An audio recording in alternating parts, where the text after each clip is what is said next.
हूँ, लेकिन मैं उसके हाथों से मरने ही वाला था। बस मैंने एक मौका देकर इसको मार डाला। लेकिन ये बॉडी जिसमें अब मैं हूँ, ये बिल्कुल एक कचरा है। ये मेरी कल्टीवेशन को सपोर्ट नहीं कर रही। मैं बहुत ज्यादा वीक हूँ। काई फैमिली और सन फैमिली से अपनी लू फैमिली को बचाने के लिए मैं दो बड़ी फैमिलीज के दरमियान फंस चुका हूँ। अब या तो यूमिंग वैली वाले हमें मार डालेंगे या फिर यानलांग पवेलियन वाले हमें मार डालेंगे। अब से जिन दुश्मनों के साथ मेरा सामना होने वाला है वो सारे बहुत ज्यादा स्ट्रॉन्ग है, क्योंकि वो 7 इंपीरियल फैमिलीज से है। लेकिन अभी तक की मेरी कल्टीवेशन इतनी ज्यादा नहीं है कि मैं अपने आप को भी बचा सकूं, और साथ ही मुझे लू फैमिली को प्रोटेक्ट करना है। मुझे बहुत ज्यादा स्ट्रॉन्ग बनना होगा और मेरे पास टाइम बहुत ज्यादा कम है। मैं जितने मेथड्स यूज कर सकता हूँ मुझे वो सारे करने होंगे, चाहे मुझे अपने ब्लडी बेबी को ही क्यों न यूज करना पड़े। और साथ ही वो अपने ब्लडी बेबी को यूज कर लेता है। उसने अपने ब्लडी बेबी को काई फैमिली के यंग मास्टर जियांग टिंग की बॉडी में इम्प्लांट किया था। जैसे ही वो वहाँ से अपने ब्लडी बेबी को एक्टिवेट करता है, काई फैमिली के यंग मास्टर के मुंह से फिर से ब्लड निकलता है और वो बेहोश होकर वहीं पर गिर जाता है, जबकि ब्लडी बेबी उसकी बॉडी से बाहर निकल आता है। ब्लडी बेबी क्योंकि जू फैन की सोल का एक हिस्सा है, तो ब्लडी बेबी देखता है वही जू फैन भी देख सकता है। जू फैन यंग मास्टर से कहता है, जो कि वहाँ पर बेहोश पड़ा होता है, वो से कहता है मैं तुम्हें अभी नहीं मारूंगा, तुम अपनी काई फैमिली को डिस्ट्रॉय होते हुए अपनी आंखों से देखोगे। फिर वो ब्लडी बेबी उड़ता हुआ बाहर चला जाता है। वहीं पर एक गार्ड फिर रहा होता है। गार्ड कहता है आज बाकी के गार्ड्स दिखाई नहीं दे रहे, पता नहीं वो सारे कहाँ पर चले गए। उसी वक्त उसे पीछे से कोई आवाज आती है। वो बहुत ज्यादा घबरा जाता है और कहता है कौन है वहाँ पर, जल्दी से बाहर निकलो। लेकिन पीछे कोई भी नहीं होता। वो कहता है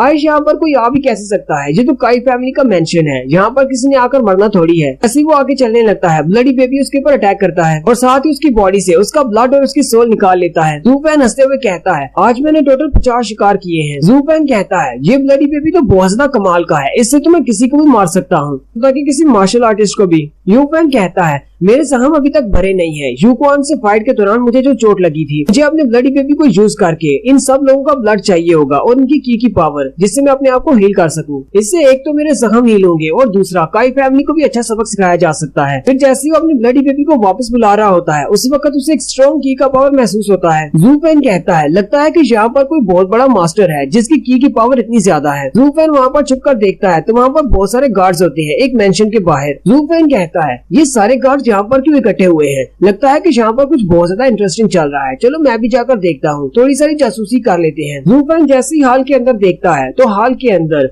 मिस सन के डैड और उनके साथ एक एल्डर मास्टर होते हैं जो कि यूमिंग वैली के एल्डर हैं और उनका नाम मास्टर जेन होता है। काई फैमिली के मास्टर उनके पास आते हैं और कहते हैं आप लोग यहाँ पर क्या कर रहे हैं, क्या कोई मसला है। मास्टर जेन उसे कहते हैं इतना बोला बनने की जरूरत नहीं, तुम्हें पता है कि आज मेरे डिसाइपल जिसका नाम यूक्वान था उसको मार दिया गया है और यानलांग पवेलियन वाले इस सब में शामिल हैं। मास्टर काई उनसे कहते हैं लेकिन उनको तो लू फैमिली वालों ने मारा है। मास्टर जेन कहते हैं तुम्हें लगता है कि लू फैमिली वाले ऐसा कुछ कर सकते हैं, लू फैमिली एक बहुत ही छोटी फैमिली है। यूमिंग वैली और यानलांग पवेलियन के दरमियान एक लंबी अरसे से फाइट चल रही है, लेकिन कोई भी अपने आप आगे बढ़कर फाइट नहीं करना चाहता क्योंकि हम लोग शुरुआत नहीं कर रहे थे। और इस बार यानलांग पवेलियन वालों ने लू फैमिली को बहाना बनाते हुए मेरे डिसाइपल को मार डाला है और उन्होंने इस फाइट की शुरुआत कर दी है। उन्हें लगता है कि वो लू फैमिली का सहारा लेकर हमसे बच जाएंगे। जू फैन कहता है मैंने बिल्कुल ऐसा ही सोचा था कि ये दोनों फैमिलीज आपस में फाइट करेंगी, क्योंकि ये लोग इस बारे में सोच ही नहीं सकते कि 7 फैमिलीज इतनी बड़ी हैं, कोई भी छोटी फैमिली उनके साथ टक्कर नहीं ले सकती। लाजमी तौर पर किसी इंपीरियल फैमिली ने अटैक किया होगा। इन दोनों के दरमियान में अब बड़ी फाइट होने वाली है। मास्टर काई मास्टर जेन से कहते हैं तो फिर आपके यहाँ पर आने का क्या मकसद है, आप यहाँ पर क्यों आए हैं। मास्टर जेन उसे कहते हैं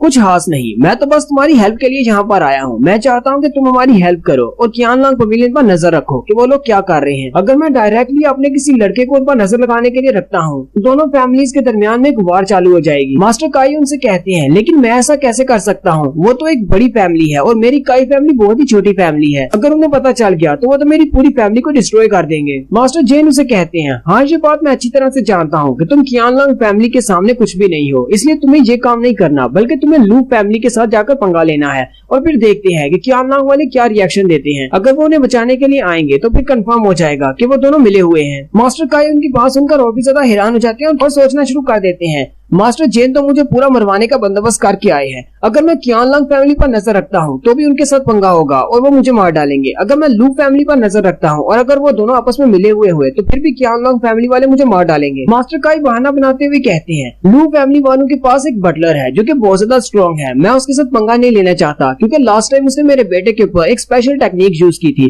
और मेरा बेटा अभी तक ठीक नहीं हुआ, इसलिए मैं लू फैमिली के साथ फाइट करने के लिए नहीं जा सकता। अगर मैं उनके साथ फाइट करने के लिए गया तो वो लड़का जू फैन मेरे बेटे को मार डालेगा। और यहीं पर हमारी एपिसोड 7 का एंड होता है। एक्सप्लेनेशन अच्छी लगी हो तो कमेंट करके जरूर बताएं। चैनल को सब्सक्राइब कर दें, वीडियो को लाइक और शेयर कर दें। शुक्रिया।